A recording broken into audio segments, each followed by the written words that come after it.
Hey, this is Master Daniel with Pandas Karate, and in this video, I'm going to tell you why I don't drink or smoke. So if you haven't subscribed to this channel yet, please hit that subscribe button.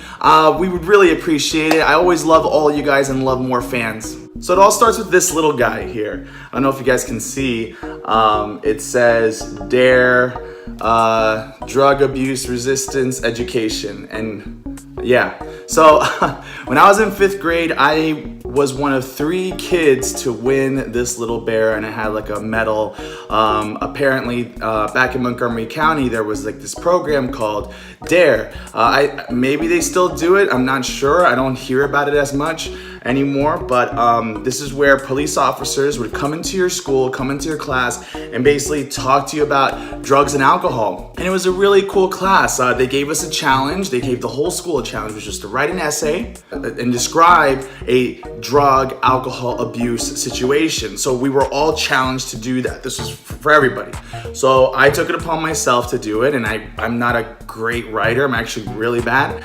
And I came up with this unique story. I wish I had it to show it to you guys, and I don't. But I was one of the 3 winners, and so I won this little guy, and I got to read it in front of like the whole school, and it was really empowering to do that. Like, to make a promise at the age of, how old was I?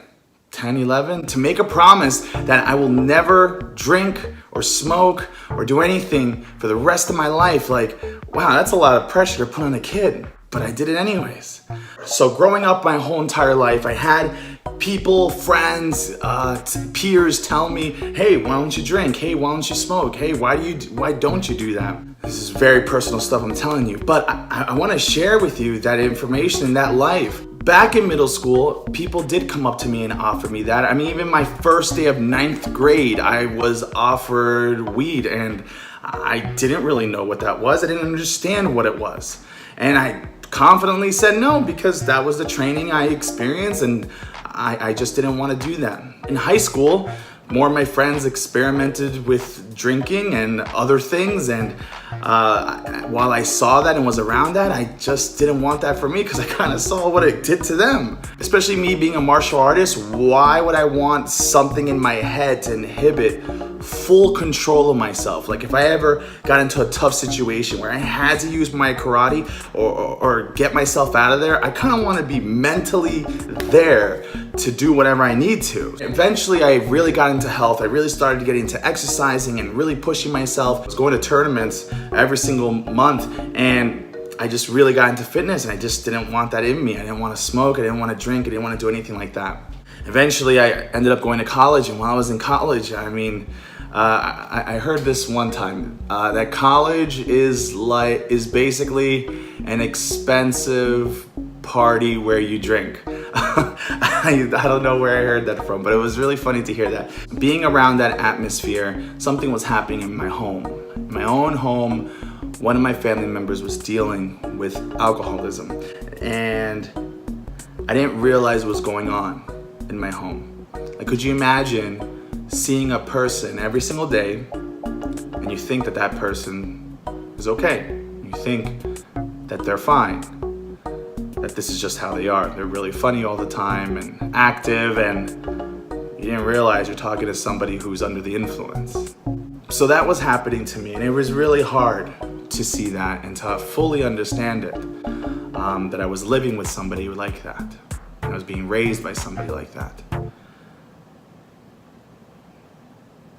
Anyways, I'm telling you these stories and these different moments in my life where peer pressure was on me, where people tried to make me lose my values, my morals, what did I stand for.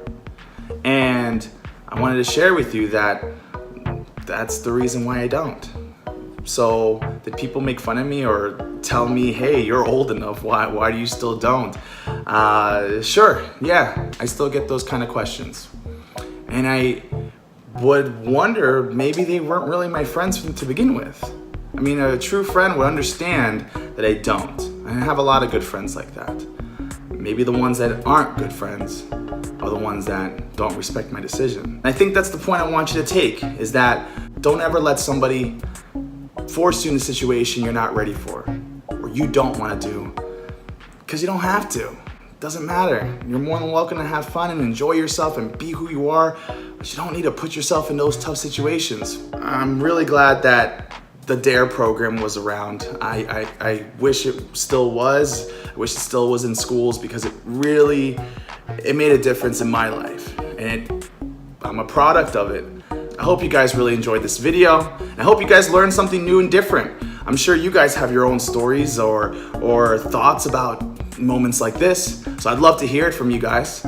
Please drop a comment and like. If you haven't subscribed to this video, please do. I'd love to hear from you guys. And thanks so much.